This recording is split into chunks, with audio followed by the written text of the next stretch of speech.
Hey everyone, this is Advocate Farheen Ansari and welcome back to the channel.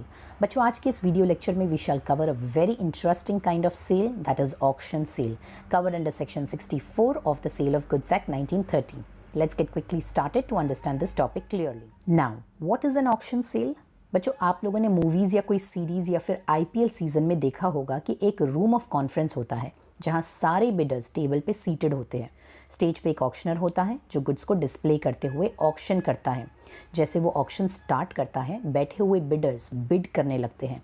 किसी bidder ने कहा 10 lakh, okay 10 lakh 1, 10 lakh 2, next bidder ने कहा 15 लाख, ओ 15 लाख 1, 15 लाख 2, 18 लाख, और इस तरह जिसने सबसे हाईएस्ट बिड लगवाई he will get the goods. This is called auction sale. Auction sale को पब्लिक सेल भी कहा जाता है, जहां बिडर एक दूसरे से आगे बढ़ने के लिए हायर बिड्स करते हैं और जिसने हाईएस्ट बिड दिया गुड्स उसे सोल्ड कर दिया जाएगा। Auction is like offer to sale, जहां ऑफर किसी एडवर्टाइजमेंट में प्लेस किया जाता है कि ये प्लेस, ये टाइम, ये जगह पे ऑक्शन होने वाला है।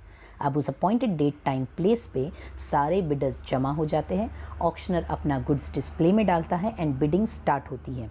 यहाँ एवरी बिड को एक ऑफर कहा जाएगा and acceptance is done by the auctioneer bye accepting the highest bid in the room. Auctioneer का बिड एक्सेप्ट करने का तरीका भी डिफरेंट होता है। कहीं जगह पे ही falls the hammer and the deal is closed, कहीं जगह पे ही will count till 3 and then close the deal.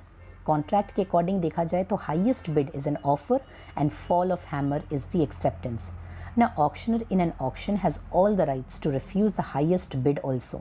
A bidder will have to be careful here. Bid accept करने से पहले bidder अपना bid withdraw कर सकता है, लेकिन एक बार bid auctioneer ने accept कर दिया तो bid withdraw नहीं किया जा सकता। ऑक्शन सेल के केस में auctioneer is not the owner of the goods, वो तो ओनर के बिहाफ में ओनर का गुड्स बेच रहा है। Hence he is treated as an agent under the law.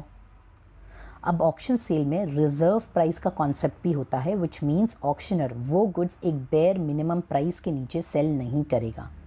And then there is also called as pretending bid, जहाँ goods के वैल्यू को हाइप करने के लिए seller can use some pretending bidders जो फेक बिडिंग करेंगे to create value of the goods in the minds of rest of the bidders in the room. तो बच्चों, this was the short and quick explanation of auction sale under the Sale of Goods Act. Hope you've understood the same, and in case of any questions, do let me know in the comments below. And for all the notes on this topic, it is provided on my Telegram group, of which the link is in the description. Until we meet next time, thank you everyone. Bye-bye.